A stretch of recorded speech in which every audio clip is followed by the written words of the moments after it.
Eh bien, bonjour à toutes et à tous.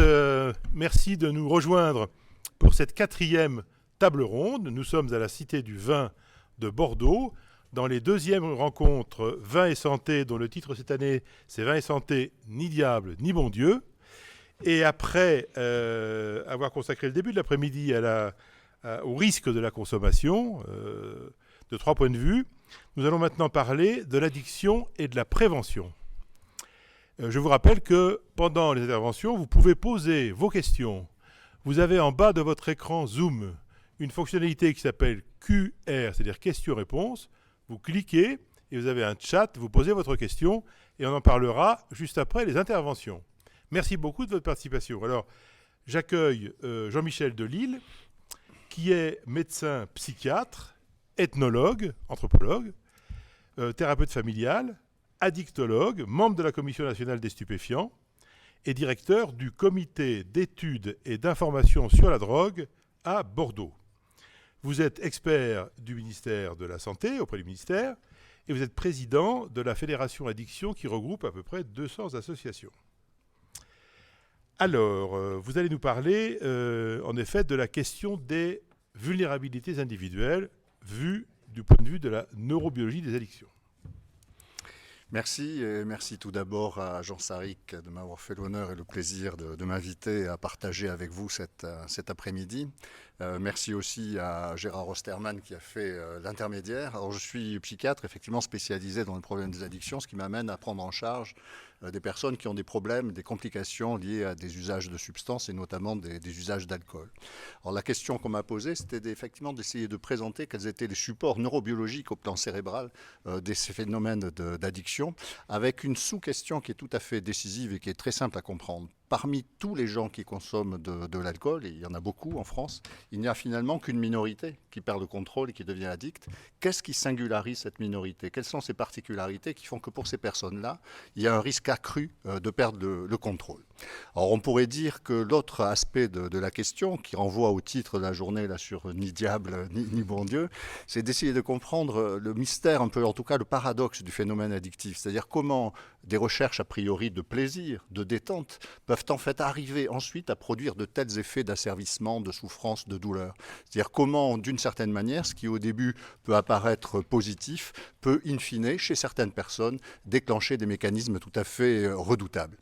Or, mécaniquement, si on essaye de réfléchir à cette situation, on se rend compte que finalement, ces circuits neurobiologiques qui renforcent ces comportements d'appétence, c'est-à-dire qui font qu'on a trouvé ça agréable, donc c'est un petit goût de revenez-y. Finalement, ces circuits neurobiologiques qui sont en partie sous-tendus par un neuromédiateur qui est particulier, qui est la dopamine, donc une molécule chimique que nous avons dans le cerveau, sont en fait extrêmement anciens et qu'on le retrouve dès l'apparition des premiers petits animaux mobiles et en l'occurrence des petits vers. Des petits vers qui grouillent un peu partout sous terre et qui ont une particularité, c'est que quand ils rencontrent un milieu qui est riche en nutriments, ça va déclencher une sécrétion de dopamine qui va faire que ces petits vers vont se mettre à tourbillonner sur eux-mêmes et donc à rester particulièrement dans ce milieu qui est riche en nutriments. Si bien que c'est quelque chose qui est ce qu'on appelle un renforcement positif, c'est-à-dire il y a un mécanisme qui va faire que le petit ver va être amené à répéter un comportement qui est utile pour sa nourriture, donc qui est utile pour la survie de lui, petit ver, mais également pour la survie de l'espèce. Si bien qu'au départ, cette circuiterie de plaisir en quelque sorte et de renouvellement de la récompense est quelque chose qui était positif d'un point de vue évolutionniste, donc quelque chose de l'ordre peut-être du bon Dieu. Et puis ensuite, les petits vers ont grandi, se sont devenus pour partie des hommes, et les hommes ont eu l'intelligence, si j'ose dire, de découvrir des substances qui, elles, pouvaient agir directement sur ces circuits-là, mais sans nécessairement, évidemment, avoir un avantage sélectif, ni pour la santé individuelle, ni pour la santé de groupe. Et c'est ainsi que progressivement, on a découvert toutes sortes de substances, mais aussi toutes sortes de comportements qui étaient agréables, et ces substances-là pouvaient avoir un effet dommageable, qu'il s'agisse d'alcool, qu'il s'agisse de drogue, etc. Si bien qu'au départ, On avait quelque chose qui était utile, de l'ordre de transformer un besoin en plaisir pour renouveler l'expérience de satiété, en fait, de nourriture, de boisson. C'est également vrai pour la reproduction, typiquement. Et ultérieurement, on s'est rendu compte que c'était parfois le plaisir qui finissait par l'emporter et qui devenait un besoin, et un besoin qui, lui, n'avait plus beaucoup d'intérêt. Or, tout ceci, chez nos ancêtres, a commencé avec ces gentils préhominiens. Et quand on est descendu des arbres, enfin, nos aïeux, ils ont découvert par terre des fruits tropicaux qui étaient en train de fermenter au contact des levures. Et le sucre se transformait en alcool, mais avec une faible teneur en alcool. Ça avait un effet positif, c'est-à-dire d'apport calorique et d'amélioration de la digestion. Ce qui fait que, tendanciellement, l'espèce qui avait pris goût à ces substances-là, à ces produits-là, un peu comme le petit verre tout à l'heure, avait un avantage sélectif. Et cet avantage sélectif a conduit à un deuxième épisode de sélection qui était, on en parlait tout à l'heure avec le professeur Blanc, une mutation qui a eu lieu il y a 10 millions d'années environ dans un ancêtre commun HCG, c'est-à-dire Homo, gorille et chimpanzé, mutation qui nous a permis de développer une enzyme particulière, l'alcool déshydrogénase de type 4, qui nous permet de digérer 40 fois plus vite l'alcool et qui nous a permis donc de tolérer une substance qui a priori n'était pas en elle-même très positive. Alors, on est aussi dans le musée de la civilisation du vin. On se rend compte que la fermentation contrôlée a été développée dès le néolithique avec la culture des céréales, la bière et puis vigne et apparition du vin avec des vieux systèmes de stockage qu'on voit là dans les zones de Turquie actuellement et des produits qui étaient utilisés dans des contextes rituels, des contextes festifs, etc. Au-delà même des enjeux primaires qui étaient les enjeux caloriques et sans doute aussi un petit peu antiseptiques. Hélas, qui dit stockage dit disponibilité majeure et c'est dans le même contexte qu'on voit apparaître les problèmes de perte de contrôle, d'abus, avec Noé. Noé nous amène la vigne, mais regardez en haut à droite, c'est la chapelle Sixtine, pris de boisson, il perd conscience, il dévoile sa nudité à ses enfants. Donc on voit typiquement un comportement d'abus qui va être très vite stigmatisé comme étant un péché. Et il faudra attendre finalement une période assez récente, le XVIIIe siècle, pour qu'on se rende compte finalement qu'il pouvait également s'agir d'une maladie. Une maladie qui dans un premier temps a été exclusivement attribuée aux produits, avec le modèle de l'intoxication. C'était le toxique la cause du problème. Et pour guérir les personnes, il fallait les désintoxiquer, ôter l'agent causal et ensuite le sujet serait guéri. Et c'est là où les choses se compliquent, c'est qu'on se rendait compte qu'en fait ce n'était pas si simple. Des gens une fois sevrés avaient tendance à rechuter. Donc ça laissait supposer que le produit n'était pas le seul agent causal. Et d'autre part, et surtout, ce que je disais en introduction tout à l'heure, tous les usagers d'une substance addictive n'en deviennent pas dépendants. Il faut donc que cette substance rencontre autre chose, des vulnérabilités individuelles, des vulnérabilités sociales. On va faire un peu de neurobiologie et merci à mes maîtres, donc Michel Lemoyle, bordelais, mais Georges Koob aussi, qui a longtemps travaillé à Bordeaux et qui est l'actuel directeur général du NIAAA aux États-Unis et qui a écrit toutes sortes d'ouvrages qui m'ont beaucoup inspiré évidemment sur la neurobiologie de l'addiction. Donc là, le mécanisme classique, vous connaissez bien. En haut, l'alcool social qu'on consomme à table avec des amis, pour beaucoup d'entre nous. Et puis certaines personnes vont passer à une échelle de plus, en descendant, avec une sorte d'escalade, d'usage qui va devenir plus régulier, et un certain nombre vont évoluer vers une forme de dépendance, donc d'abus, au sens où on l'entend maintenant. Alors les critères de la dépendance, on les évoquait ce matin, mais là je n'ai pas vraiment le temps, mais enfin en gros, la clé, c'est la perte de contrôle. C'est-à-dire ne plus arriver à se donner une limite. On se dit, je ne vais pas dépasser ce soir 2 verres, et puis dès qu'on a pris les 2 premiers, on continue jusqu'à la fin. On commence à avoir des conséquences dommageables de son usage, des complications par rapport à sa famille, à ses obligations professionnelles, à la conduite routière, etc. Et bien qu'on s'en rende compte, on n'arrive pas à s'en débarrasser, on est vraiment accroché, dépendant. Alors comment ça marche? Ça, c'est la diapo clé, c'est celle à retenir, c'est tout simple du point de vue homéostasique. Alors en haut à gauche, vous avez ce qu'on appelle une stimulation aiguë, c'est-à-dire une consommation isolée, par exemple, de vin à table. Vous allez avoir une montée, le trait horizontal c'est l'humeur, mood, et vous montez positivement avec une espèce de vague, c'est agréable, et ensuite les mécanismes homéostatiques du corps vont faire que vous avez un ressac un peu négatif, et parfois le lendemain d'une consommation, on est un peu fatigué. Si vous en restez à des consommations aiguës éparses, de temps en temps à table avec des amis, vous aurez toujours à peu près ce type de vague. En revanche, en bas, si vous commencez à utiliser les produits de manière chronique, l'effet de satisfaction positif va avoir tendance à se réduire. En revanche, le contre-sac, qui est toujours de la même amplitude, va avoir tendance à devenir de plus en plus profond. Et c'est ce que disait tout à l'heure le général. Quelqu'un qui est vraiment très dépendant, c'est le côté droit, là, vers le vert foncé, quand il a consommé, il n'est même pas ivre. Les effets, il va sembler un peu bizarre, mais lui-même ne va même pas percevoir un sentiment d'ébriété. En revanche, s'il essaye d'arrêter de boire, ne fût-ce que quelques heures, il va avoir un sentiment extrêmement désagréable, extrêmement douloureux avec le ressac profond. Et on se rend compte qu'au final, ce qui va se passer, c'est qu'au départ, et c'est ça l'évolution addictive, on boit à l'occasion parce que ça fait plaisir, ce qu'on appelle un renforcement positif, c'est agréable. Et les personnes qui vont évoluer vers l'addiction, ce sont des personnes qui vont avoir un besoin croissant de boire pour atténuer le sentiment négatif de malaise au moment des pauses, c'est-à-dire le ressac de tout à l'heure. C'est ce qu'on appelle le renforcement négatif, c'est-à-dire on ne boit plus par recherche de plaisir, on boit par besoin. Et le besoin, c'est atténuer la souffrance du manque, en fait. Et on sait également, d'un point de vue cognitif, que le renforcement négatif est beaucoup plus astreignant, finalement, que le renforcement positif. Donc là, les zones cérébrales, puisque je suis là pour ça, la zone qui vous intéresse le plus initialement, c'est celle du petit ver de tout à l'heure, ou c'est celle des petits singes qui mangeaient des fruits, c'est la bleue. Donc c'est le nucleus accumbens, là où il y a la dopamine, la même dopamine, c'est la recherche aiguë de sentiments de satiété, de plaisir, etc. Et chez l'homme, qui a un cerveau un peu plus complexe que celui du vermisseau, nous avons également des zones rouges, et notamment au centre, l'amygdale étendue, qui est celle qui va générer le sentiment de malaise, le sentiment de stress, le ressac. Et ça, c'est très important, parce que l'amygdale est également le centre de la mémoire. Si bien que progressivement, c'est l'interaction entre ces deux zones qui vont faire que petit à petit, ce sont les fonctionnements affectifs et amygdaliens qui vont prendre le dessus sur les zones de renforcement positif, au sens où je l'entendais tout à l'heure. Et puis chez les hominiens, on a des zones encore plus développées, c'est les vertes, le préfrontal cortex, donc le cortex préfrontal, qui sont des zones alors intellectuelles, exécutives, qui nous permettent, en fonction des souvenirs que nous avons eus de l'expérience, soit d'arriver à mieux la contrôler, ce qui est notre cas, soit chez les personnes qui sont dépendantes, à l'inverse, d'anticiper la recherche de produits pour jamais être en manque, ce qui, bien qu'on reconnaît que quelqu'un devient addict, quand avant de partir en week-end, il va devoir se préoccuper, est-ce que j'ai pensé aux cigarettes, est-ce que j'ai pensé à l'alcool, est-ce que j'ai pensé à, etc., etc., parce qu'autrement, il va y avoir une vraie catastrophe. Voilà l'amygdale, je passe, je ne suis pas sûr que ce soit le centre de votre préoccupation.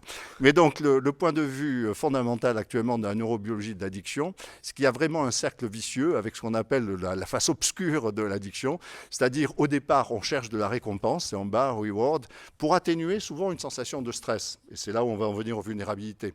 C'est-à-dire plus on est dans une situation de vie compliquée, difficile, plus on va avoir tendance à activer les zones de récompense pour apaiser en fait ce malaise intérieur qu'on a soi-même. Mais plus on active les zones de récompense, plus par effet secondaire, on va avoir un effet de ressac qui va aggraver le stress. Donc c'est vraiment un cercle vicieux où ce qui, au départ, pouvait être perçu comme une tentative d'adaptation ou une tentative de régulation, ou une tentative d'apaisement, d'automédication, va avoir tendance secondairement à maintenir et voire même à amplifier le problème initial avec un cercle vicieux absolument délétère. Et là, ça nous amène à la question des différences interindividuelles, qui est grand classique. Donc vous avez les usages sociaux, beaucoup de monde. Vous avez les usages plus fréquents, un peu moins de monde. Et puis à l'arrivée, vous avez des usages compulsifs, des usages addictifs, qui sont ces personnes qui vont évoluer vers les addictions. Alors là, on se rend compte que, comme je vous le disais tout à l'heure, un élément clé, ça va être le stress préalable. Stress au travail, conditions de vie, conditions d'existence, relations familiales compliquées, antécédents de maltraitance, troubles dépressifs, troubles anxieux, en fait toutes sortes de choses qui font que vous êtes plus tendu en gros que l'ordinaire et que pour vous le produit, ça va moins être un produit qui va vous permettre de trouver un moment de plaisir partagé avec des amis lors d'une soirée ou lors de repas, mais quelque chose qui va venir vous soigner en fait, vous apaiser. Et là on voit qu'on rentre dans le dark side que j'évoquais tout à l'heure. Or, quelles sont ces interactions? Rappelons que les produits, ils ne sont pas égaux entre eux, ils accrochent plus ou moins. Un des indicateurs, c'est le pourcentage d'usagers qui perdent le contrôle, qui deviennent dépendants. On voit qu'avec l'héroïne, évidemment, il y a 70% pratiquement des usagers qui perdent le contrôle. L'alcool, vous le voyez au milieu, ça c'est des stats américaines, donc c'est 12%. En général, selon les pays, c'est entre 10 et 15% à peu près des gens qui sont consommateurs d'alcool qui perdent le contrôle. Les vulnérabilités, en partie génétiques, 40% à peu près, c'est-à-dire 40% des facteurs causaux de dépendance sont des facteurs d'origine génétique. On le voit là, avec la concordance aussi dans les fratries, c'est-à-dire vous voyez que si quelqu'un a un problème de dépendance, son jumeau homozygote a 80% de risque de l'avoir. Le jumeau dizygote a un peu moins de risque. Si ce sont uniquement des frères-frères ou des frères-sœurs, vous en avez encore moins. Vous avez quasiment une courbe effet dose de proximité génétique qui se renforce actuellement avec ce que l'on sait également en matière épigénétique, c'est-à-dire une transmission à la génération suivante. C'est-à-dire quelqu'un qui descend directement de quelqu'un qui a eu un problème de dépendance à une drogue a un facteur de risque accru de lui-même devenir dépendant avant même qu'il ait rencontré le produit en question, et ce sur 2 voire 3 générations. Alors le stress, l'adversité sociale et la vulnérabilité, il y a des exemples historiques de stress majeur. Le prolétariat du 19e siècle, vous vous souvenez, l'Assommoir de Zola, les romans de Dickens, enfin des gens qui vivaient dans des contextes épouvantables et où un seul moyen de survie finalement c'était l'absinthe, sauf qu'évidemment ça a aggravé leur décadence si j'ose dire. La guerre de 14, au début de la guerre, les soldats partaient avec un quart de pinard, comme on disait à l'époque, et le maréchal Pétain indiquait qu'à la fin de la guerre, il fallait livrer 1 litre par soldat et par jour, et que les wagons de vin étaient beaucoup plus attendus, c'est du vin d'Algérie, beaucoup plus attendus que les wagons de munitions. La catastrophe des Indiens d'Amérique, tout le monde le sait, où il y a à la fois des facteurs génétiques et des facteurs d'ethnocide, la crise des opioïdes actuellement. Il y a un gradient social, ça a été évoqué très bien ce matin par notre ami Goldberg là, qui travaillait sur les cohortes, c'est-à-dire plus on est dans des situations sociales précaires et difficiles et agressives et stressantes, plus on est à risque socialement d'avoir une perte de contrôle. Et puis il y a des vulnérabilités psychologiques, ça c'est son métier, mon métier. Alors les Indiens d'Amérique, je travaillais là-dessus il y a une trentaine d'années, vous voyez qu'une vie entière, Native Americans, c'est les Indiens d'Amérique, c'est plus de 40% qui ont un problème de trouble de l'usage d'alcool, donc d'addiction à l'alcool. Donc vous voyez, on est largement au-dessus de ce que j'évoquais tout à l'heure. Ça c'est une réserve dans laquelle j'avais travaillé, où l'alcool est interdit pour des raisons évidentes, Pine Ridge. Ça, c'est le gradient social, c'est les quintiles fiscaux. Donc à gauche, vous avez les plus riches, à droite, vous avez les vins les plus pauvres. Et vous voyez que la prévalence des problèmes d'alcool en vert, mais aussi les prévalences de tabac, sont beaucoup plus augmentées. Et alors, si vous voulez faire de la biologie, vous avez la même répartition ici avec des taux de cortisol en fonction de votre quintile d'appartenance sociale, cortisol étant l'hormone du stress. Donc vous voyez le lien que j'indique. Ça, je passe parce que c'est un peu compliqué, mais c'est... Enfin, non, je ne passe pas. Alors, en abscisse, vous avez le temps qui passe. Ça, c'est une étude longitudinale, pour le coup. Vous avez 10, c'est 10 ans, 20 ans, 30 ans, 40 ans. Et en noir, au milieu, les points noirs, c'est les gens qui sont dépendants à l'alcool. Vous voyez qu'au début, c'est 100%. On a porté une étude sur des gens qui étaient dépendants à l'alcool. Au bout de 10 ans, vous voyez qu'il y en a 40% qui ne sont plus dépendants, c'est-à-dire qui sont entrés en rémission. Au bout de 20 ans, vous voyez qu'il y en a 60% qui sont entrés en rémission. Et hélas, vous voyez qu'ensuite, il y a des gens qui restent dépendants de l'alcool au très long cours. Mais ensuite, ce qui est fondamental, c'est qu'on a pu croiser cette étude de devenir de la dépendance avec des études de comorbidité, c'est-à-dire savoir quels étaient les facteurs prédictifs qui nous permettaient d'identifier les facteurs d'entrée dans le problème d'alcool, mais aussi les facteurs de sortie. Et les facteurs d'entrée dans le problème d'alcool, clairement, vous me faites confiance, c'est en haut à gauche. C'est exactement ce que je disais tout à l'heure, c'est-à-dire l'adversité sociale, les antécédents de maltraitance infantile, les histoires d'abandon, de rupture, le stress social, des difficultés de vie, des troubles de la personnalité, des troubles dépressifs, des troubles anxieux, dont vous voyez ici en haut, qui sont pour les troubles de la personnalité en haut à droite, retrouvés chez 40% pratiquement des gens qui ont un problème de dépendance à l'alcool, ce qui est évidemment beaucoup plus important qu'en population générale. Ce qui veut dire qu'il y a des facteurs déterminants sociaux extrêmement importants en fait, pour cette vulnérabilité, que ce soit des événements de vie, que ce soit des difficultés de logement, que ce soit une faible éducation, que ce soit des difficultés d'accès à l'emploi, etc. Tout ceci va entraîner une impulsivité qui fait que ces personnes-là vont avoir tendance, plus pour des raisons neurobiologiques, à cause du cortisol, entre autres, à avoir tendance à ne pas pouvoir maîtriser leur impulsivité, leur recherche de gratification immédiate. Qu'il s'agisse de sucre, qu'il s'agisse de hamburger, qu'il s'agisse de nourriture, mais qu'il s'agisse aussi d'alcool, qu'il s'agisse de drogue. Si bien que ces personnes-là présentent à la fois un stress majeur, mais aussi des comportements à haut risque qui font qu'au final, leur santé va être mise en difficulté, avec de très lourdes conséquences sanitaires. L'alcool est au 5e rang des facteurs de risque au niveau mondial, avec ce qu'on a vu très bien, une mortalité qui s'accroît avec la quantité quotidienne d'alcool consommé, avec une courbe qui est assez logarithmique, c'est-à-dire c'est clairement au-delà de, c'était dit ce matin aussi, de 50 grammes par jour, là qu'on voit une accélération tout à fait considérable. Or, il y a des perspectives, évidemment, la prévention universelle, ça marche, réduction des inégalités sociales de santé, décisif, action de protection de l'enfance et des familles, décisif, mais aussi contrôle de l'accès à l'alcool, donc les lois, la loi E20, les réglementations et l'autorégulation collective. Un des enjeux étant de diminuer ces consommations massives, où c'est là finalement qu'on a le plus de gains en termes d'espérance de vie, puisque là, c'est un risque de mortalité. Alors, en France, ça ne marche pas trop mal, puisque aux alentours de la guerre de 14, on était à 35 litres d'alcool pur par Français et par an. On est passé à 26 litres, vous voyez, au début des années 60. Actuellement, on est à peu près à 12 litres. Vous voyez que la diminution est pour l'essentiel liée à la diminution du vin. C'est deux courbes parallèles. C'est le vin qui a diminué, le vin à table. C'est-à-dire on passe d'une wet culture en anthropologie, d'une culture humide où on boit tous les jours à table, mais sans être ivre, justement, avec des conséquences à terme d'alcool, etc., à une culture dry culture où ce sont les jeunes, alors ils sont secs dans la semaine, ils boivent plus à table, ils boivent des sodas, mais par contre, quand ils boivent à l'anglo-saxonne avec des alcools et de la bière. Donc toujours est-il qu'on voit les effets des mesures de régulation et d'information. Alors actuellement, l'évolution, c'est ça. Hein. Chez les jeunes, on voit l'effondrement des consommations régulières d'alcool tous les jours, mais qui sont plus ou moins remplacées par une consommation à l'anglo-saxonne avec une recherche d'ivresse. Alors, la recherche d'ivresse, c'est en haut en rouge, et vous voyez les classes d'âge, hein, c'est une motivation extrêmement puissante chez les 18-24 ans, et beaucoup moins chez les gens de mon âge. En revanche, l'usage quotidien d'alcool, vous voyez à gauche, il est très faible, c'est en gris, hein, c'est la barre du bas, il est relativement faible chez 18-24 ans. En revanche, et j'en suis hélas un témoignage, il y a un risque d'avoir une consommation quotidienne plus élevée chez les personnes d'un certain âge. Donc, il faut changer un peu les campagnes de publicité et de prévention.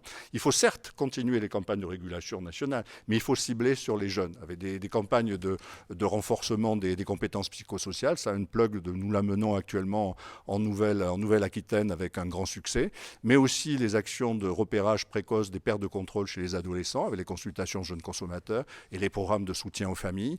Ça, c'est un programme Hangover qu'on tient à Bordeaux et qui va sur les lieux de consommation, ici d'ailleurs, à côté des quais la nuit, mais aussi à Paludat, à la sortie, à la rencontre de jeunes qui ont des consommations massives avec des recherches d'ivresse. Mais c'est aussi le Dry January, que je suis un des responsables, enfin une des personnes qui contribuent à l'animer au plan national, avec une bonne nouvelle, ça vous êtes les premiers à voir ça, c'est que le nombre de téléchargements de l'application du Dry January a doublé en janvier 2021 par rapport à l'année dernière, en janvier 2020, alors qu'il y avait moins d'écho médiatique, évidemment, compte tenu du Covid, des élections américaines, etc.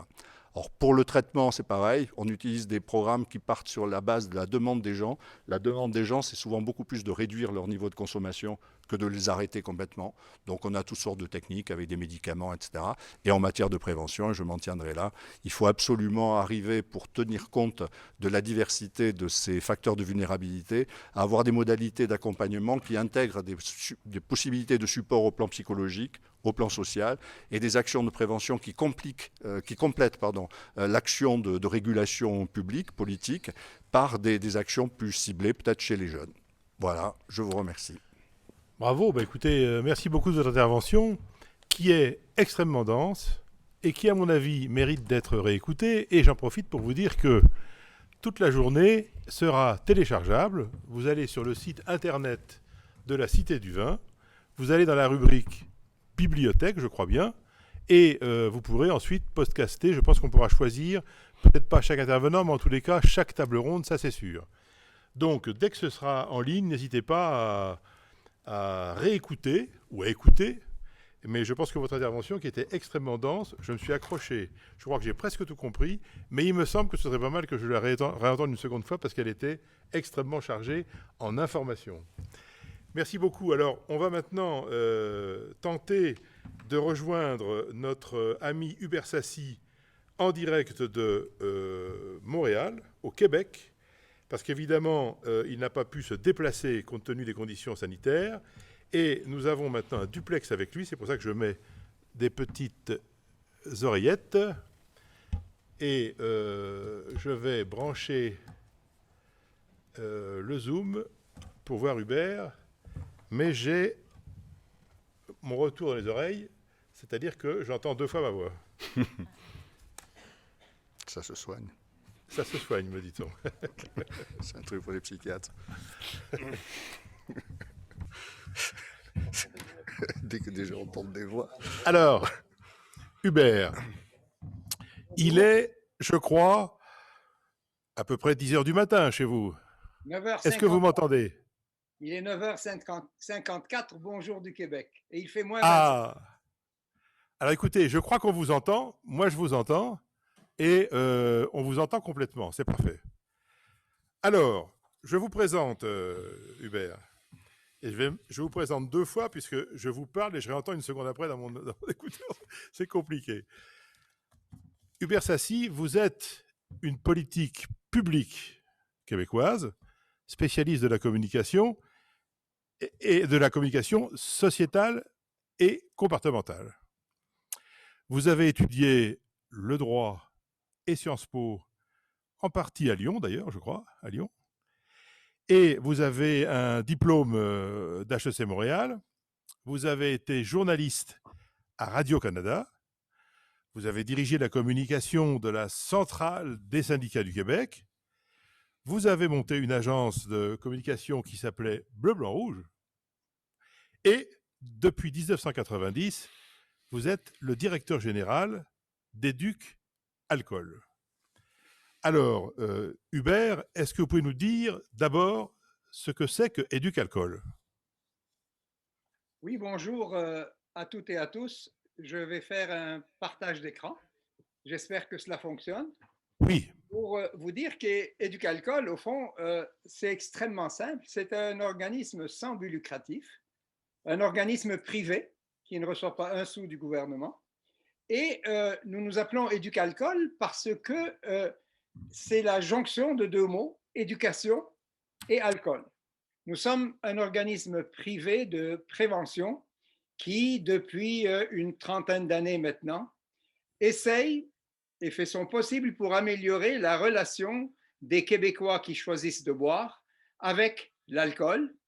Notre slogan résume fort bien notre sens des responsabilités sociales, mais aussi en une phrase, ce que nous pensons de la consommation d'alcool et ce que nous essayons de véhiculer, la modération a bien meilleur goût.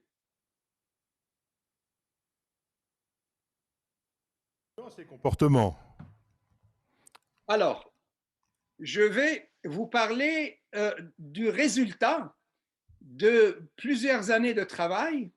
Je dois vous indiquer que le tableau que je vais vous montrer et qui est probablement la chose la plus importante que nous puissions partager avec d'autres, ce sont ce que la pratique nous a amené à découvrir comme étant les 8 déterminants du comportement. Alors, qu'est-ce qui fait que les gens adoptent un comportement donné? En règle générale, bien sûr, parce qu'il y a toujours des exceptions. Le premier déterminant des comportements, c'est la connaissance. Moi, quand j'ai eu 18 ans, il y a une cinquantaine d'années, ma mère m'a offert ma première cigarette. Pas parce qu'elle voulait que je meure, pas parce que j'étais haïssable, mais simplement parce qu'à l'époque, ce que l'on savait, c'est que à 18 ans, tu as le droit de voter, tu as le droit de boire du café, tu as le droit de conduire et tu as le droit de fumer. Par la suite, lorsqu'on a découvert qu'il n'y avait pas de niveau sécuritaire de consommation du tabac, que chaque cigarette était nocive, il y a beaucoup de gens qui ont arrêté de fumer. Et donc, la connaissance a agi sur le comportement. Mais si la connaissance suffisait, personne ne fumerait. Or, on sait très bien que ce n'est pas le cas. Il faut donc qu'il y ait d'autres éléments, par exemple, l'attribution. Qu'est-ce que c'est que l'attribution? C'est lorsque l'on s'applique à soi-même ce que l'on sait. À titre d'exemple, tout le monde sait que la vitesse en conduite automobile tue. Tout le monde sait que la vitesse est dangereuse, mais comment il se fait que plein de gens continuent à conduire trop rapidement? C'est parce qu'ils disent que c'est bon pour les autres, mais que ce n'est pas bon pour eux. Et donc, ils ne s'attribuent pas à eux-mêmes ce qu'ils savent qui est valable pour tout le monde. En matière d'alcool, c'est la même chose. C'est comme les gens qui vous disent, je connais quelqu'un qui a bu 2 litres de vin pendant 50 ans et qui n'a eu aucun problème. Et donc, boire 2 litres de vin, ce n'est pas un problème du tout pour personne. Donc, on ne s'attribue pas à soi-même les choses. Et nous, nous essayons d'agir pour améliorer, améliorer les conséquences, accroître l'attribution. Troisième aspect, les attitudes. Il y a une différence entre Attitude et comportement. Le comportement, c'est ce qu'on fait. Les attitudes, c'est ce que les gens autour de nous, comment les gens autour de nous réagissent. Pardon. Donc, il y a, disons... Hubert, vous avez un chat dans la gorge. Est-ce qu'on dit ça aussi au Québec? Il y a une vingtaine d'années, si je voulais jeter un papier dans une poubelle, il ne se passait rien. Aujourd'hui, si je veux jeter un papier dans une poubelle, mes 7 nièces et neveux vont me sauter dessus en me disant ça va au recyclage, ça ne va pas à la poubelle. Donc, la perception des actions et des comportements par les autres influence aussi notre comportement à nous, et c'est cela sur quoi Éducalcool travaille. 4e déterminant du comportement, le renforcement positif. Qui ici nous entend ou ne nous entend pas n'a jamais dit dans sa vie « Je fais 250 choses admirablement bien, personne ne me dit un mot, je fais une toute petite erreur et j'en entends parler pendant 6 mois. » C'est la même chose en matière de comportement. Lorsque les gens adoptent le bon comportement, il est important de leur dire « c'est bien, continuez, vous faites bien les choses ». Sinon, si on n'a pas la satisfaction de la reconnaissance, eh bien, on va renoncer à adopter le comportement. La peur, c'est aussi un élément qu'on utilise. Le général Kapfer a parlé tout à l'heure de la peur du gendarme. Effectivement, la peur, c'est le commencement de la sagesse. Tout le monde connaît le proverbe. Et nous, à Éducalcool, oui, il nous arrive d'utiliser la peur. On ne fait pas que ça.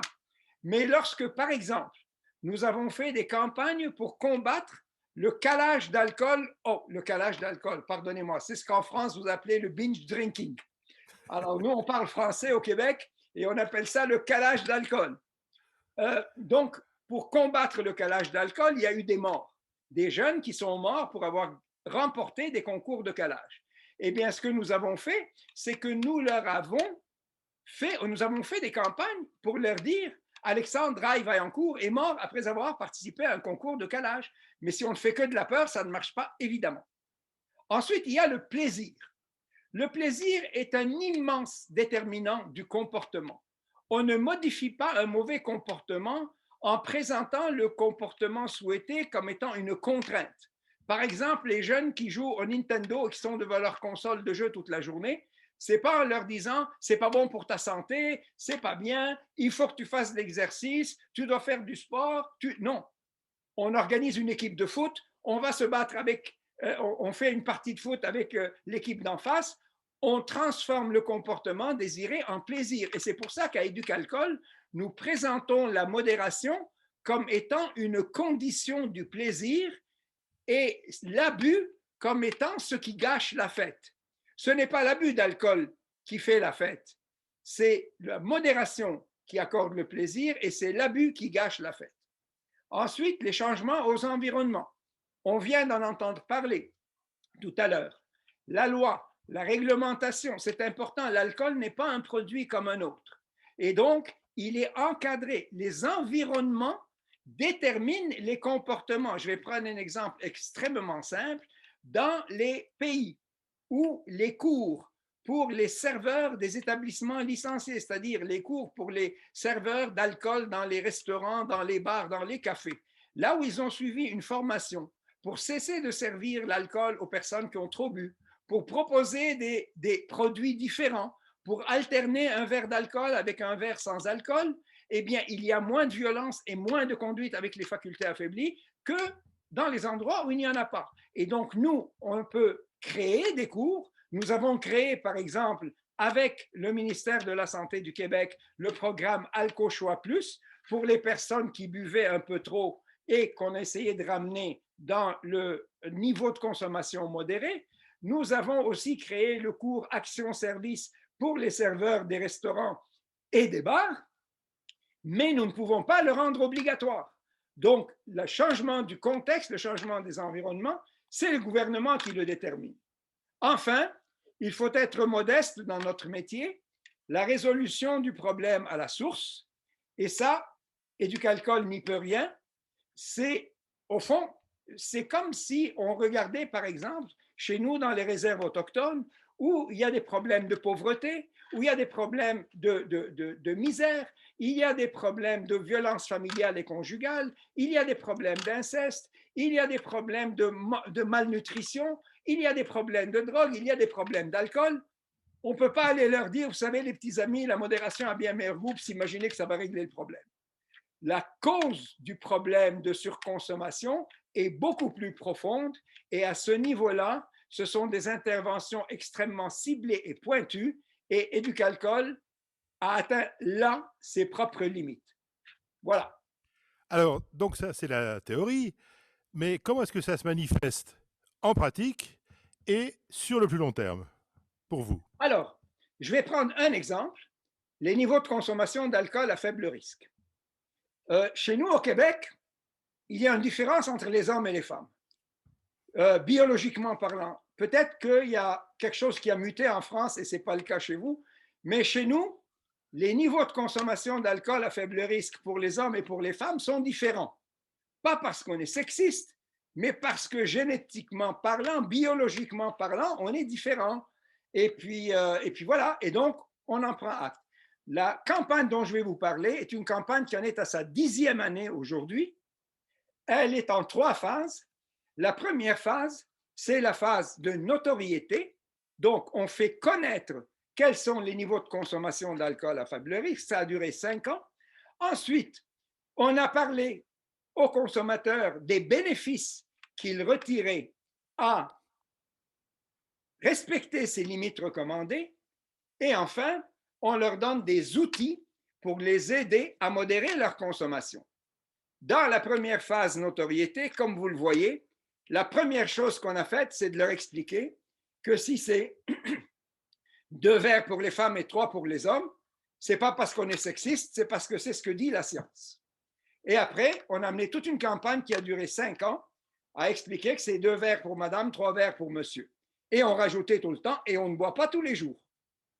Par la suite, après 5 ans, lorsque 86% des Québécois connaissaient les niveaux de consommation d'alcool à faible risque, je les répète, 2 verres pour les femmes, 3 verres pour les hommes par jour, un maximum de 10 par semaine pour les femmes et 15 pour les hommes.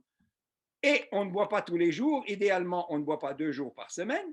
Bien là, quand 86% de la population le sait, ça c'est plus que les gens qui connaissent le nom du premier ministre.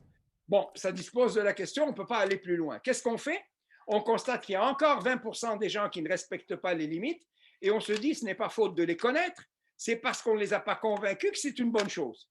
Alors, on s'est livré à une campagne qui a duré 3 mois pour leur expliquer que quand on respecte les limites recommandées, ben, on dort un peu mieux, on contrôle davantage son poids, on a un sens du goût plus développé, on est davantage en forme.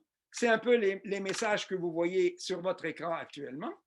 Et lorsqu'on a eu 97% des Québécois qui ont été convaincus qu'il y avait des bénéfices à modérer sa consommation, on est passé à leur donner des outils pour les aider à respecter les limites recommandées. Et là, je vais vous présenter les 4. Nous sommes dans la 2e année de cette campagne sur les outils de la modération et je vous montre les 5 messages télévisés, les 4 messages télévisés qui sont actuellement diffusés sur toutes les chaînes de télévision québécoises. Le verseur de verre standard montre à servir la juste quantité. Comme ça, on peut compter nos verres et respecter les limites recommandées. Consultez-le sur le site d'Éducalcool. La modération a bien meilleur goût. Vous aurez compris que c'est important qu'on dise aux gens c'est quoi un verre. Parce que pour certaines personnes, un verre, ça peut être une demi-bouteille. Ce n'est pas exactement ce dont on parle quand on parle de 2 verres par jour. Le calculateur permet de calculer son alcoolémie.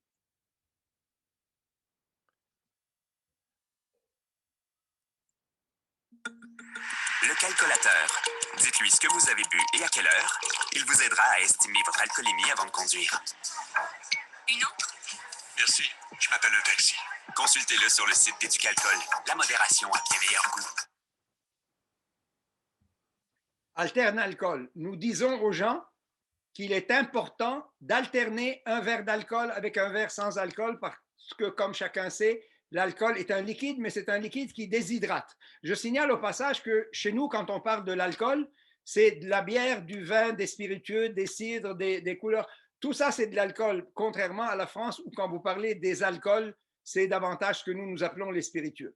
Alors, je continue maintenant avec Alternalcool, un site magnifique que vous pouvez consulter avec 160 recettes de cocktails sans alcool conçues par les meilleurs mixologues du Québec. Un alcool. C'est plus de 150 recettes de mocktails pour alterner avec l'alcool. Ça aide à respecter les limites recommandées. Regarde celui-là. Ah, il est trop beau. Consultez-le sur le site d'Éducalcool. La modération a bien meilleur goût. Et enfin, il est important de rappeler les limites. L'alcool n'étant pas un produit comme les autres, on doit limiter sa consommation. Les femmes, maximum 2 verres par jour. Les hommes, 3. Et on ne boit pas tous les jours. Tiens, goûte-moi ça. Éducalcool. La modération a bien meilleur goût. Alors, comme vous voyez, nous diffusons ces campagnes-là sur le web, à la télé, nous sommes à la radio, etc. Mais enfin, j'essaye de me limiter à l'essentiel. C'est un exemple de campagne, mais on en a des dizaines comme ça. Certaines sont extrêmement ciblées, d'autres sont très, très, très générales. Et dans l'absolu, pardon, chaque année, nous rejoignons de manière assez systématique les Québécois. Alors, est-ce que vous avez mesuré les résultats de vos campagnes? Ah oui, écoutez, ça tombe très bien parce que Éducalcool a fêté au mois d'octobre dernier ses 30 ans d'existence. Ça nous a conduit à faire le bilan de ce que nous avions accompli. Mais je précise d'emblée que les progrès ne viennent jamais tout seuls et que personne tout seul n'est en mesure de s'attribuer les progrès. Éducalcool est l'un des acteurs qui contribuent au progrès que nous avons accompli. Nous ne voulons surtout pas dire que tout ceci est dû à nous. À une exception près, par contre, la connaissance des niveaux de consommation d'alcool à faible risque est effectivement le résultat du seul Éducalcool. Mais dans l'absolu, quand on veut des résultats à long terme, il est essentiel qu'il y ait une constellation de mesures, d'actions qui vont tous dans le même sens. Et nous, on considère que quiconque combat l'abus d'alcool est un allié et on n'est pas du tout dans une dynamique dans laquelle nous avons de confrontation avec les autres acteurs. Je vous fais dans 3 petits films le petit bilan que nous avons dressé de notre action des 30 dernières années. Il y a 30 ans cette année, 5 personnes de bonne volonté se réunissaient pour donner vie à une grande idée. Faire connaître le mode d'emploi de l'alcool aux Québécois qui choisissent d'en boire. Ainsi naissait Éducalcool. En misant sur la prévention, Éducalcool développe aujourd'hui de nombreux programmes d'éducation pour promouvoir la modération et prévenir les problèmes liés à la consommation d'alcool. En 30 ans, on a fait un bon bout de chemin. Aujourd'hui, les Québécois sont 3 fois plus nombreux que les autres Canadiens à connaître les limites de consommation recommandées. C'est au Québec que l'on compte le moins de personnes dépendantes à l'alcool dans tout le Canada, avec un taux de 2,7 %. Et 97% des Québécois considèrent Éducalcool comme un organisme crédible. Il nous reste quand même du chemin à faire. Dans les prochaines décennies, Éducalcool travaillera à réduire la conduite avec les facultés affaiblies, à mettre fin aux violences familiales, sexuelles et conjugales sous l'effet de l'alcool, à diminuer le nombre de personnes qui en sont dépendantes et à promouvoir davantage la culture de la modération et le respect des limites de consommation recommandées. Ça peut sembler ambitieux, mais ce n'est qu'ainsi qu'on pourra y arriver. Éducalcool. La modération a bien meilleur goût. Alors, chez les jeunes, on a observé, et c'est intéressant de voir comment c'est le contraire chez vous. Chez nous, chez les jeunes, il y a des progrès absolument remarquables. Au lieu de les dire moi-même, je laisse un petit film les dire. Cette année, nous soulignons 30 ans d'éducation et de prévention au Québec. La consommation d'alcool chez les jeunes est un domaine d'intervention primordial pour Éducalcool. On le sait tous, même si l'âge légal pour acheter de l'alcool est de 18 ans, bon nombre de jeunes Québécois n'attendent pas leur majorité pour boire leur premier verre. On constate que les différentes initiatives d'Éducalcool portent fruit lorsqu'on s'adresse aux jeunes. Notamment, les Québécois retardent de plus en plus l'âge du début de la consommation d'alcool. La proportion de jeunes qui ne boivent pas ou qui se contentent d'expérimenter la consommation est passée de 39,8 % à 56,1 %. Les jeunes du secondaire boivent moins et moins souvent de manière excessive. Alors que 21,7 % d'entre eux consommaient de manière excessive et répétitive, on n'en compte plus que 10 %. Même si les progrès parlent d'eux-mêmes, il vaudrait mieux encadrer la vente et la promotion des boissons alcoolisées pour mettre fin à des pratiques commerciales et promotionnelles qui poussent à la consommation excessive. Pour continuer de progresser au cours des prochaines décennies, le Québec a plus que jamais besoin d'Éducalcool. Éducalcool, la modération a bien meilleur goût. Et la conduite automobile, c'est intéressant de voir que vous l'avez évoqué tout à l'heure avec le général Capfer. Effectivement, le bilan de la conduite automobile au Québec s'est amélioré de façon extraordinaire. Et entre le moment où nous avons fait le film que vous allez voir tout à l'heure et aujourd'hui, je vous annonce que l'alcool, qui était présent dans 50% des accidents de la route il y a 30 ans, ne l'est plus que dans 20% des accidents de la route aujourd'hui, malgré le fait que le nombre d'automobiles a été multiplié par 5 depuis.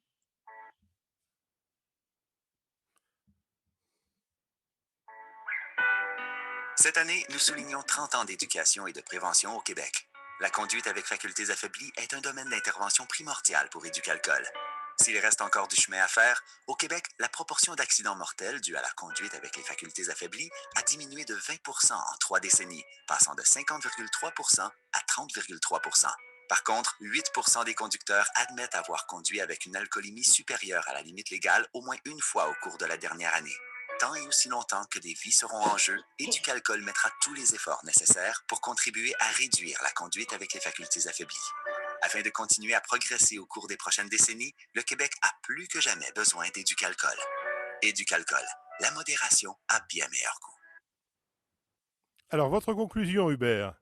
Alors, très rapidement, au Canada, les Québécois sont bons premiers pour ce qui est du pourcentage de consommateurs d'alcool. Il y a 85% des Québécois âgés de 15 ans et plus qui consomment au moins occasionnellement de l'alcool. C'est 10% de plus que le Canada anglais, mais on est bon dernier pour la consommation excessive. Les Québécois boivent plus souvent, mais abusent moins souvent que les autres Canadiens. Et de tout le Canada, c'est au Québec, avec 2,7%, que l'on compte le moins de personnes dépendantes de l'alcool. Les 18 publications d'Éducalcool sur l'alcool et la santé sont distribuées dans les hôpitaux et les centres locaux de services communautaires. Éducalcool est vu comme un organisme utile à la société par 95% et 91% considèrent que c'est un organisme dont on peut être fier. Je vous rappelle qu'on n'est pas un organisme public. Notre taux de crédibilité est de 97% auprès des Québécois, un taux que nous envient bien des politiciens. Et avec une notoriété de plus de 90%, le slogan d'Éducalcool, la modération a bien meilleur goût, est devenu un véritable proverbe. Et pour conclure, à l'occasion de notre 30e anniversaire, nous avons demandé à des politiciens, des ministres et des ministres, des députés, des premiers ministres de témoigner, de nous envoyer un petit témoignage filmé sur Éducalcool. On espérait en recevoir 3 ou 4, on en a reçu 31. Vous pourrez tous les voir sur notre site, mais je vous ai préparé une petite synthèse de ce que le Premier ministre et des ministres et des députés ont dit à notre sujet. Mais auparavant, je signale que le lieutenant-gouverneur du Québec, qui est le représentant de Sa Majesté la Reine Élisabeth, Reine du Canada, de Grande-Bretagne, du Commonwealth, d'Australie et de la planète, nous a attribué cette année sa médaille pour mérite exceptionnel. Vous voyez un peu le décorum très, très, très britannique de la chose, n'est-ce pas? Et enfin, je laisse la parole à nos politiciens, dont notre Premier ministre. 30 ans d'Éducalcool. C'est une excellente occasion de remercier tous les gens derrière cet organisme qui se dévoue à une bonne cause. Et c'est aussi l'occasion de souligner toutes les avancées qu'on a faites au Québec grâce à Éducalcool. La modération a bien meilleur goût. La modération a bien meilleur goût. Modération qui, comme on le sait, a bien meilleur goût. Moderation is always in good taste. La modération a bien meilleur goût. La modération a bien meilleur goût. La modération a bien meilleur goût. La modération a bien meilleur goût. Alors, quand je vous disais que c'était un proverbe, bien sûr, on a une grosse crédibilité, mais la crédibilité, ce n'est pas fait pour se péter les bretelles, expression québécoise qui veut dire être extrêmement fier de soi. On doit s'en servir pour convaincre. Le boulot n'est jamais fini parce que l'éducation et la prévention, c'est comme le vélo. quand on arrête de pédaler, on tombe. Mais je sais qu'il y a des gens qui doutent de l'efficacité de l'éducation à l'alcool et de la prévention à l'alcool, mais en toute honnêteté, ça ne nous intéresse vraiment pas de regarder les motivations de ces gens-là. Tout ce qu'on peut dire, c'est que si vous pensez que l'éducation ne sert à rien, essayez donc l'ignorance pour voir. Je vous remercie beaucoup. Merci beaucoup, Hubert. Eh bien, écoutez, je suis heureux que la technique ait bien fonctionné et qu'on ait pu s'entendre parfaitement. Merci à la régie. Alors, vous restez avec nous, Hubert, parce que maintenant, on va passer à quelques questions auxquelles soit M. Delisle, soit vous-même, vous pourrez répondre. Alors, voyons voir. Une première question à M. Delisle. Je ne sais pas si c'est dans votre champ de compétences. Savez-vous si une analyse du microbiote permet de connaître la capacité du corps à mieux gérer l'alcool? Non, je ne sais pas. Alors, c'est le professeur Blanc qui en a parlé tout à l'heure. Voilà, bon. Alors, Hubert, quel est le financement d'Éducalcool? Vous avez précisé au début que vous n'êtes pas une agence d'État. Absolument. Éducalcool, d'abord au Québec, il faut savoir qu'il existe un règlement qui oblige à la fois les producteurs, les agents, la Société des alcools du Québec, qui est la société d'État qui assure la distribution des vins et des spiritueux au Québec. C'est donc, ce règlement-là les oblige à financer soit la recherche, soit le traitement, soit la prévention. Et il s'adonne que la Société des alcools du Québec et ses fournisseurs ont choisi de donner de l'argent à Éducalcool. Ils auraient pu choisir de le donner à qui ils veulent. Et le système par lequel nous sommes financés est fonction des ventes.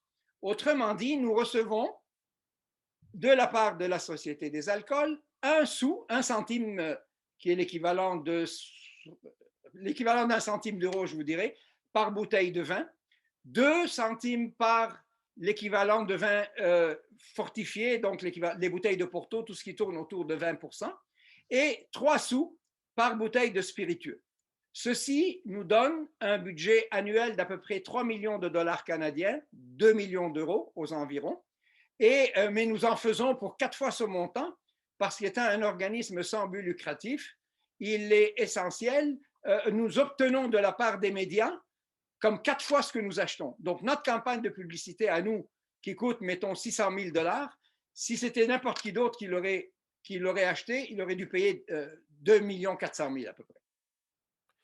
Alors, une autre question pour vous, Hubert Sassi. Est-ce que vous avez, dans les programmes qui sont ciblés, vous avez parlé des jeunes, des personnes qui conduisent en ayant consommé de l'alcool. Est-ce qu'il y a eu des programmes en direction des femmes enceintes? Absolument. Alors, le programme vis-à-vis des femmes enceintes s'est déployé depuis, je vous dirais, au moins 25 ans. Nous l'avons bâti avec le Collège des médecins du Québec. Et je dois vous dire que lorsque nous avons commencé ce projet-là, nous sommes allés voir nous avons constaté que le Collège des médecins du Québec avait une publication destinée aux femmes enceintes dans laquelle le mot alcool n'apparaissait pas. On est allé les voir, on leur a dit, écoutez, est-ce qu'on peut faire un partenariat ensemble de manière à être en mesure de bien informer les femmes enceintes sur le fait que c'est vraiment pas conseillé, c'est vraiment une très, très mauvaise idée de consommer de l'alcool durant la grossesse, et même à partir du moment où on souhaite concevoir un enfant, parce qu'on ne connaît pas exactement la date du début de la grossesse. Et on s'est associé avec eux. On a commencé à utiliser leurs canaux de distribution, donc les gynécologues, les obstétriciens qui diffusaient les publications. Avec le temps, on a développé des campagnes beaucoup plus ciblées. Aujourd'hui, on travaille beaucoup avec les influenceurs, les réseaux sociaux, les sites des influenceuses de femmes enceintes. Aujourd'hui, nous avons des couples de même sexe qui ont des enfants et dont essentiellement des femmes qui sont enceintes. Nous avons des programmes de mères porteuses et autres. Bref, ça s'est complexifié beaucoup, mais le message demeure le même. On ne boit pas d'alcool à partir du moment où on commence à penser concevoir un enfant. Et pour ce qui est de l'allaitement, on ne boit pas dans les 2 heures qui précèdent l'allaitement du bébé. Alors, sur cette même question, Monsieur Delisle. Oui, je crois que là, nous nous rejoignons complètement, puisqu'en France également, il y a énormément d'initiatives en la matière. Une générale que tout le monde connaît, c'est le pictogramme, hein, avec, qui recommande 0 consommation d'alcool pendant la grossesse. Et par ailleurs, il y a des actions alors ciblées de terrain en partenariat avec toutes les maternités. Et notamment en Nouvelle-Aquitaine, il y a un collectif régional Addiction et Grossesse, le CRAG, qui est extrêmement actif pour aider les professionnels de la maternité, mais aussi de la périnatalité, à identifier, à repérer et à accompagner les personnes qui pourraient être concernées. Donc c'est un enjeu vraiment décisif. Et si je puis me permettre ici, c'est une question qui est extrêmement délicate parce qu'il faut savoir que souvent, 2 éléments entrent en ligne de compte. Le premier, c'est la pression sociale. Ah, c'est pas grave, tu peux bien prendre un verre, écoute ta mère a bu pendant ta grossesse et regarde, tu n'es pas si mal que ça, etc. Et la seconde, c'est cette tentation dont les femmes, cette tentation que plusieurs ont, dont nous parfois, de dire aux femmes enceintes, fais pas ci, fais pas ça. Alors, ne mange pas trop, ne fais pas ça, ne bois pas, ne si. Ne. À un moment donné, elles en ont ras-le-bol de se faire dire quoi faire. Et donc, il faut très respectueusement livrer notre message et ne pas en faire une adjonction parce qu'elles en ont ras-le-bol de se dire quoi faire et d'être infantilisées. Alors, il y avait une question qui est passée tout à l'heure sur les consommations à bas prix et de mauvaise qualité. Est-ce que vous pensez qu'il serait efficace de réglementer? Au Québec, nous avons une société d'État qui détermine les prix de l'alcool. Et pour la bière, qui n'est pas soumise à la société d'État, donc qui peuvent être vendus en vente libre dans les épiceries ou dans les petits dépanneurs. Les dépanneurs au Québec, c'est ce que vous appelez les Arabes, vous. C'est les petites boutiques d'épicerie. Il y a un prix minimum qui est fixé par l'État. Donc, effectivement, il ne s'agit pas de dire que l'alcool doit coûter une fortune parce qu'il coûte trop cher. Ça va développer de la contrebande, ça va développer de l'alcool maison qui n'est soumis à aucun contrôle de qualité, mais aussi, il est important qu'il ne soit pas trop bon marché, de manière, parce que lorsque l'alcool est trop bon marché, ça va affecter essentiellement les personnes les plus jeunes et les personnes les plus vulnérables. Je vous annonce une grande primeur mondiale, il n'y a personne qui s'est jamais saoulé avec du Château Margaux 1949. Oui, on a exactement la même attitude ici, à essayer de demander au pouvoir public d'avancer dans le sens de l'élaboration d'un prix minimum pour essayer de limiter l'accès notamment à ces bières fortes là qui font actuellement des ravages. On a pu voir en Europe que l'effet du prix minimum a été tout à fait efficace en Écosse notamment, et ça serait sans doute une expérience à développer en France. En tout cas, je suis particulièrement heureux de pouvoir le dire ici. Très bien. Alors, pas d'autres questions. Je vous rappelle que vous pouvez continuer encore à poser des questions. Vous avez en bas de votre écran les fonctionnalités Zoom. Il y en a une qui s'appelle QR, question-réponse. Vous cliquez, vous avez un chat et vous posez votre question. Si vous permettez, s'il n'y a pas de questions pendant ce temps-là, moi, je pourrais peut-être développer un élément qui est important. Je dois vous dire que j'interviens à Bordeaux aux assises avec énormément de modestie. Vous savez, nous n'avons pas la prétention de vous dire quoi faire. Nous témoignons de ce que nous avons accompli parce qu'il y a une chose qui est fondamentale, la culture. La consommation du vin, la consommation de l'alcool n'est pas une affaire, une abstraction absolue et il n'y a pas une règle qui fonctionne partout de la même manière. Il faut savoir que ce n'est pas pour rien qu'il y a des différences culturelles. Et que la culture de Grande-Bretagne et la culture de l'Australie n'ont rien à voir avec la culture du Québec. La culture des États nordiques, où tout est contrôlé, tout est supervisé, etc., et où il est parfaitement légitime de se saouler comme des malades les vendredis soirs et les samedis soirs, au point d'être sous-mort dans la rue, même si vous êtes un juge, ça va de soi, pourvu que vous ne conduisiez pas votre auto. Par contre, si tu prends un verre de vin avec ton repas un mercredi midi, c'est une catastrophe nationale et un désastre absolu parce que tu serais un alcoolique fini. Et les gens qui travaillent en prévention dans des pays comme ça n'ont pas les mêmes approches que les nôtres. Votre problème en France, croyons-nous, c'est que vous avez comme deux cultures à la fois. Il y a une partie, vous savez que le syndrome d'alcoolisation fœtale a été découvert en Normandie au départ. Vous avez comme un peu le nord de la France qui a un type de culture, le sud qui en a un autre. Et moi, si je devais travailler en France, je vous avoue que je ferais deux campagnes tout à fait distinctes, avec la Loire à peu près comme ligne de démarcation entre une approche et une autre. Mais évidemment, je suis en train de caricaturer, bien sûr, parce que à partir du moment où, en matière d'alcool, on se met à généraliser, à chaque fois qu'on a l'impression qu'on a trouvé la solution, on se plante parce que la dernière chose qu'il faut faire, c'est d'avoir la conviction qu'on est détenteur de la vérité. Nous sommes dans un domaine où il faut être extrêmement modeste, extrêmement à l'écoute les uns des autres et surtout en mode collaboration. Je ne suis pas sûr qu'en France, vous êtes très fort sur la collaboration, mais ça, c'est une autre histoire. Monsieur Delisle, et puis on en terminera là. En France, pour des raisons historiques, on préférera le mot de coopération, je pense, mais je ne développerai pas. Oui, je suis d'accord. Mais en l'occurrence, ce que je voulais dire, c'est qu'au plan anthropologique, pour le coup, j'évoquais tout à l'heure rapidement l'évolution qui se produit actuellement en France, où on passe globalement d'une wet culture, une culture humide, qui est celle que vous décriviez à l'instant sur les pays du Sud, à une dry culture chez les jeunes, qui est celle que vous décriviez chez les gens du Nord, avec une faible consommation hebdomadaire, en revanche, des excès massifs pendant le week-end. Néanmoins, je ne pense pas que l'un remplace l'autre. C'est-à-dire, ça a été dit par la dame du Crédoc, on arrive sans doute à une évolution continentale où les Anglais commencent à boire du vin et où les Français commencent à boire de la bière et des alcools forts. Mais l'implication que ça a, c'est qu'il faut utiliser les outils de réduction des consommations massives, donc les politiques de taxation, les politiques de prix minimum, etc., mais les compléter d'actions ciblées par rapport à ces évolutions de consommation, notamment chez les jeunes, les personnes vulnérables, les catégories précaires, les femmes enceintes, etc., etc.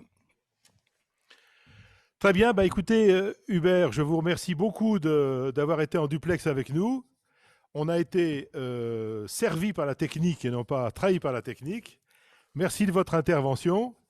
Et on va maintenant, je remercie évidemment M. Delisle, et on va passer à la conclusion de notre journée.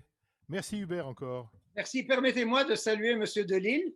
J'ai bien connu son prédécesseur, M. Coutron, et j'espère qu'on aura bientôt l'occasion de collaborer ensemble sur de multiples projets. C'est sûr, d'autant plus que c'est ensemble que nous portons le programme Alcochois Plus en France, donc, et qui se développe activement. Merci beaucoup. Alors, j'appelle maintenant les deux personnes qui vont conclure, c'est-à-dire Laurent de Gosse et Jean Saric. Si vous voulez bien nous rejoindre, c'est le moment.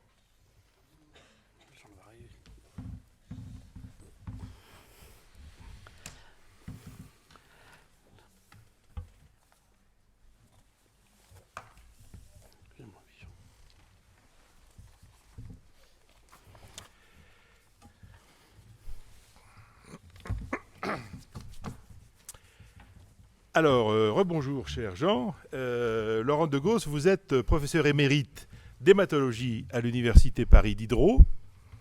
Qui s'appelle Université de Paris maintenant. Alors, Université de Paris, bon d'accord. Allez, ils ont changé de nom récemment. Il n'y a pas très longtemps. Et vous avez également travaillé à l'hôpital Saint-Louis. Et parallèlement, vous avez dirigé longtemps une unité de recherche à l'INSERM. Vous avez été le président fondateur de la Haute Autorité de Santé. Vous avez été président de l'Agence du médicament et vous avez été vice-président de l'Institut Pasteur et de l'Institut Curie, entre autres choses. Dans vos travaux de recherche, beaucoup de choses, mais la principale découverte, c'est la transformation de la cellule maligne en cellule quasi normale, donc les questions de thérapie ciblée, qui vous a valu de nombreuses récompenses internationales.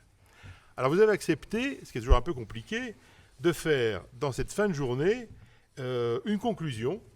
Alors évidemment, je ne sais plus qui, je crois que c'est Flaubert qui disait la bêtise serait de conclure. Donc on ne va pas conclure, mais en quoi est-ce que les interventions des uns et des autres vous ont intéressé et comment on peut se projeter dans le futur? Merci beaucoup. Alors je remercie beaucoup Jean parce que quand il est là autour de la table, mais c'est lui qui a organisé en fait, cette journée, qui a été une très belle journée scientifique, puisqu'on a cherché à avoir des données scientifiques pour mieux comparer, mieux se comparer. Et si l'on veut, on a droit à des diapositives, je vais donc en présenter. Donc durant cette journée, nous avons fait l'état des lieux. Et notamment, on a vu la consommation d'alcool en France par la cohorte Constance. On a vu d'ailleurs qu'il y a une diminution en fin de compte de vin qui existe. Et on a vu aussi les différentes catégories d'âge qui consommaient de l'alcool. On a vu les représentations sociales avec Pascal Ebel, donc, où le repas traditionnel reste en fait fondamental dans notre culture. Le vin diminue de génération en génération, on le voit bien. On a un changement de comportement avec des crises ou des prises paroxystiques, comme on a dit, donc qui étaient des 6 verres d'un seul coup, qui entraînaient une certaine ivresse. Mais en fait, on voit qu'il y a une certaine modération, comme on le dit avec Hubert Sassi, une certaine modération qui arrive progressivement dans nos comportements. Et puis, on a reconnu les mortalités dues à l'alcool par maladie. Là aussi, Jean-Frédéric Leblanc nous a montré que les chiffres n'étaient pas aussi solides que cela, que par contre, il y avait quand même une tendance à ce que l'alcool provoque certaines maladies. On ne sait pas à quel degré, mais en fait, c'était un moyen de pouvoir dire qu'il y a vraiment un défaut, ou en tout cas une approche nocive de l'alcool. On a vu aussi les fautes de comportement au volant, on a vu l'appréciation paradoxale des juges, et puis l'addiction. On est passé dans l'addiction du cerveau à la pratique quotidienne dans un survol extraordinaire qui nous a permis de voir beaucoup de choses sur ce phénomène addictif. Mais aussi, dans cette journée, on a remarqué le vin, on a en tout cas regardé le vin au quotidien, qui est la base de notre culture, et par nos médecins, qui sont nos confidents, à la fois dans le contexte du comportement, de ce qui existe autour on peut dire patient, ou en tout cas de la personne qui boit du vin, et notamment aussi dans ce moment difficile où il y a d'autres pathologies, il y a une famille, il y a d'autres sources de difficultés. Et comme l'a dit, il y avait plus de questions presque que de réponses. Et puis on a vu aussi à ce moment-là que on peut avoir des arguments pour dire des bienfaits du vin par ses composants, mais là, je serais un peu plus dubitatif. Je pense qu'on ne peut dire que c'est actif, c'est un bienfait, c'est un bénéfice, que si on fait un vrai essai thérapeutique, que si on regarde vraiment thérapeutique, ou en tout cas clinique, comme on peut dire. Et donc, il faut avoir une base scientifique plus solide, en tout cas pour montrer que certains composants, ou tous les composants, apportent quelque chose de positif pour notre santé. Donc, il y a probablement à modérer un peu ces résultats de bienfaits par des travaux plus scientifiques. Et puis, et puis l'éducation, dans ce très beau tableau que nous avons vu avec Hubert Sassi, avec tout ce qu'a fait donc le Québec pour pouvoir nous aider à faire face à l'alcool. Ne pas le supprimer, on n'est pas là pour infantiliser, comme on l'a dit, mais on est là surtout pour modérer, et que c'est la modération qui donne le goût. Donc on était là, et je peux dire qu'on peut chercher certaines pistes, on pourrait peut-être conclure la journée par ce qu'a dit Paracelse. Tout est poison, rien n'est poison, mais c'est la dose qui fait le poison. Je crois qu'en 1500, donc Paracelse avait résumé un petit peu ce qu'on a dit aujourd'hui. Et puis, on peut essayer de chercher des pistes, parce que vous avez posé la question sur les pistes, pourquoi on peut aller plus loin. L'alcool apporte un élément de bien-être. On le voit bien, c'est une certaine levée d'inhibition, un état de pseudo-créateur, en tout cas. Mais on a vu aussi tous ces problèmes d'addiction et même peut-être même de dépression, puisqu'en fait, compte, l'alcool nous entraîne dans un moment de neurasthénie quand on devient addictif. Et je crois que, comme était montré par Delille, il faut essayer d'accroître nos travaux sur la neuroscience, et c'est une des pistes que l'on pourrait suivre dans le futur. Un deuxième point, c'est que l'alcool est dangereux, la perte de contrôle de soi, l'addiction, et il est difficile de changer de comportement, on vient de le voir avec Hubert Sassi, et là aussi, les sciences sociales peuvent nous aider pour essayer de voir quels sont les composants qui ont fait qu'on a ce comportement et comment on peut changer le comportement. L'alcool est nuisible pour le corps, et là on l'a vu avec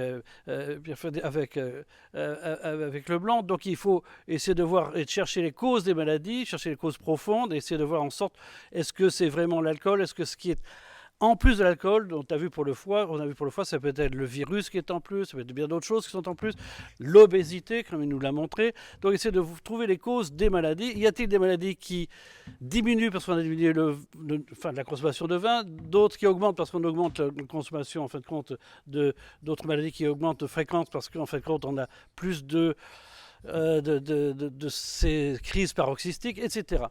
Et puis enfin, c'est une question que posait Jean, il me l'a toujours posée, et c'est très important, en fait, de voir un score individuel. C'est-à-dire qu'on n'est pas tous semblables face à la consommation d'alcool. Certains sont, en fait, très sensibles, d'autres moins. Est-ce que c'est la génétique? Certainement. Est-ce que c'est le microbiote, comme on vient de le dire? Peut-être. Est-ce qu'il y a d'autres causes, comme on dit l'épigénétique aujourd'hui? Il y a bien des choses qu'on pourrait explorer. Voilà donc un peu des pistes pour le futur. Aujourd'hui, on a vu un peu les effets toxiques de l'alcool, l'effet de l'alcool en excès jusqu'à l'addiction, mais on n'a peut-être pas été assez loin dans ce qu'apporte l'alcool dans son plaisir sensuel, le plaisir sensuel des arômes, par l'olfaction, la sensation de bien-être.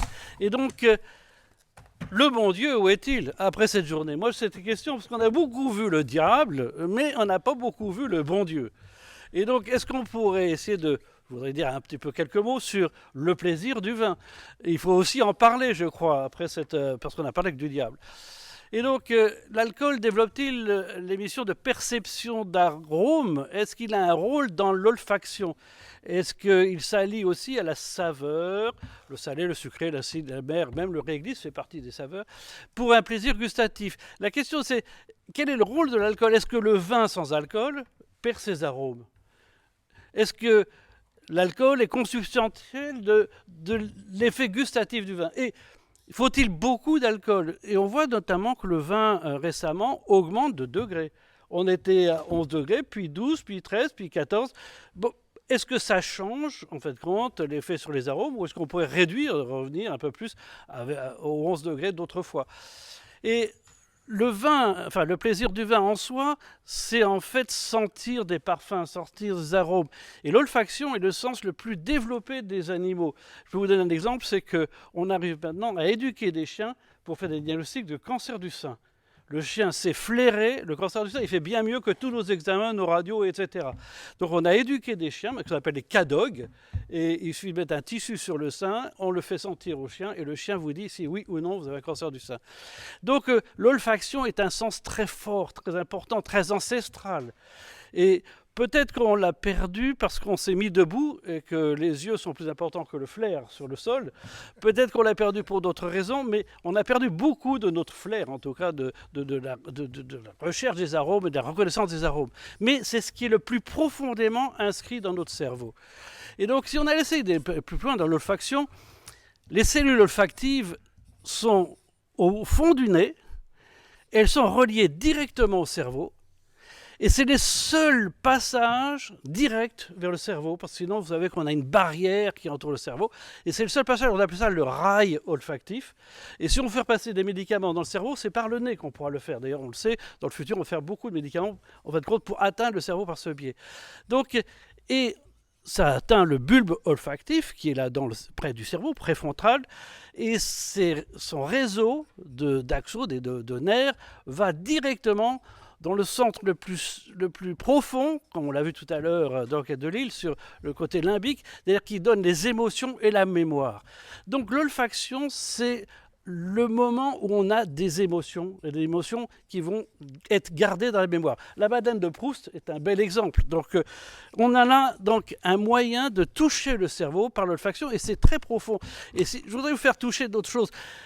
On a des millions de cellules nerveuses olfactives. et qui sont renouvelées toutes les 6 semaines. Toutes les 6 semaines. C'est les seules cellules nerveuses qui se régénèrent. Notre cerveau ne se régénère pas, sauf les cellules olfactives. Eh bien, quand on a perdu l'odorat pendant l'infection de la Covid, ça se passe ainsi, c'est que l'épithélium qui recouvre les cellules nerveuses pour sentir, eh bien, cet épithélium a des récepteurs du Covid, se détruisent brutalement, et assurément, les récepteurs nerveux sont plus couverts, et donc, eux aussi se détruisent. Et heureusement, ça se régénère, et en 6 semaines, on régénère. L'épithélium lui-même, c'est en 8 jours. Mais les cellules nerveuses, en 6 semaines, ça se régénère. Donc, on a la chance, si on a perdu l'odorat, on a la chance de pouvoir le recouvrir et de le récupérer ensuite. Et chaque cellule comporte un récepteur d'un seul type de molécule d'odeur. Et si bien qu'on a des millions de cellules, et donc on peut avoir une finesse dans la perception de l'odorat. Et si vous voulez, on reçoit l'odorat par le nez, on le voit bien. On reçoit l'odorat aussi par la bouche, parce que ça passe dans la bouche et se revient vers le haut. Et donc là, il se rajoute le goût en plus. Et en plus, il y a une certaine évaporation par les gouttes qui sortent un peu de la bouche, ça rejoint un peu mieux. Et c'est associé à un aliment qui lui-même aussi fait une alliance entre le vin et le plat qui donne un nouveau goût, une nouvelle sensation olfactive. Et je pense que là, on doit pouvoir aller plus loin dans cette partie du bon Dieu, grâce à cette olfaction très particulière, et qui est que on obtient une certaine harmonie, ni trop ni trop peu de chaque élément. On a une évocation, on crée un tableau en mêlant l'olfaction, le goût, la texture, la vision, l'ambiance, et ensuite une émotion qui est associée à tout cela et qui reste, en fin de compte, en mémoire dans notre cerveau. Et donc, qu'est-ce que l'on doit faire dans le futur, c'est comment créer l'émotion et garder sa mémoire. Et je pense que quelle est la part de l'alcool dans cette histoire? Est-ce que l'alcool, qui est à la fois hydrophile, hydrophobe, vous savez que les cellules olfactives, les bouts nerveux des cellules olfactives, elles sont recouvertes d'eau. Et c'est pour ça qu'on renifle pour sortir ça et ressentir quelque chose de nouveau. Donc elles sont recouvertes d'eau. Donc il faut que ce soit à la fois hydrophile, hydrophobe, parce que toutes les parties arômes, tous les arômes sont hydrophobes. Donc il faut qu'ils soient hydrophobes, hydrophiles. Est-ce que l'alcool joue un rôle là-dedans, ou joue un rôle dans l'évaporation? Est-ce que l'alcool joue un rôle dans la captation de l'arôme du vin dans les récepteurs olfactifs? Des choses qu'on pourrait explorer un peu plus, et dans la sensation de bien-être inscrite dans le cerveau, comme on l'a vu, tout le côté neurosciences et le circuit du plaisir, l'émotion et la mémoire.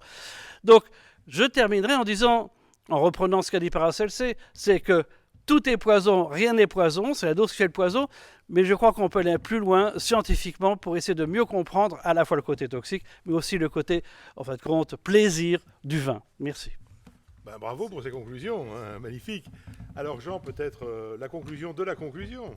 Il faut que je fasse bref. Alors pour toujours parler de Dieu et du diable, moi ce que j'aime bien chez les dieux païens de l'Olympe, les dieux païens de l'Olympe, c'est qu'ils étaient très diaboliques. Et donc, ils tenaient compte des complexités humaines.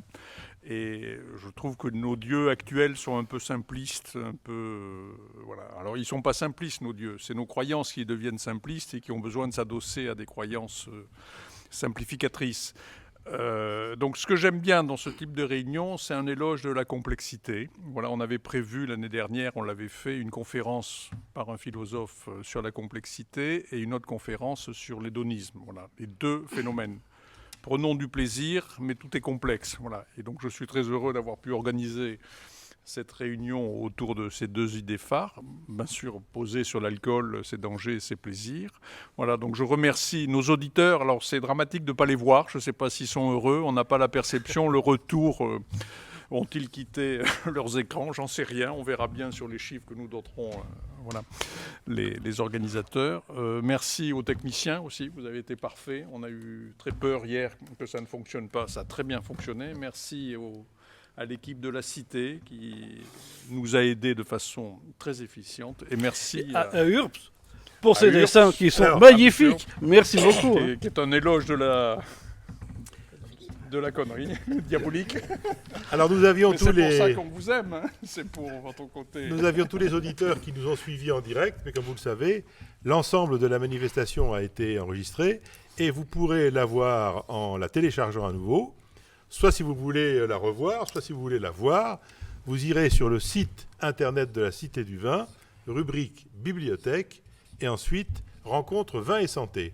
Donc nous avons les auditeurs qui nous ont suivis aujourd'hui et tous ceux qui vont nous suivre dans les semaines à venir. Je remercie moi aussi évidemment toute l'équipe, l'équipe de WeFilm avec son responsable Kirill, Julie à la réalisation, Romain, etc. Bon, je remercie aussi Caroline et Mélanie de l'équipe de la Cité du Vin qui nous ont aidés à la préparation et à la gestion des questions des auditeurs. Urbs, bien entendu, vous l'avez dit, tous nos intervenants. Je vous rappelle pour les amis de la Cité du Vin que le prochain rendez-vous qui sera en ligne comme aujourd'hui, c'est dès mardi prochain, le 2 février à 19h, dans la suite des Vendanges du Savoir, une conférence en ligne dont le titre est « Le vin en équilibre sur les papilles » par Axel Marchal, qui est maître de conférence en œnologie à l'Institut des sciences de la vigne et du vin. Vous allez voir une petite un diaporama qui va vous dire tout ça. Voilà, il est en ligne. Donc ça, c'est mardi prochain à 19h. Vous vous inscrivez en ligne comme pour aujourd'hui. Et puis espérons peut-être que nous nous retrouverons l'année prochaine, à la même époque, avec du public et peut-être aussi à distance. Les deux, on combinera, on va évaluer les deux pour les 3e rencontres vin et santé. Je vous souhaite, il n'est pas trop tard, on est le 30 janvier, une bonne année. Et je ne peux pas vous donner le résultat de Bordeaux-Bègles-Clermont, mais aux dernières nouvelles, on n'était pas très bien placés, me dit-on, donc je n'en dirai pas plus. Merci beaucoup à tous et à très bientôt.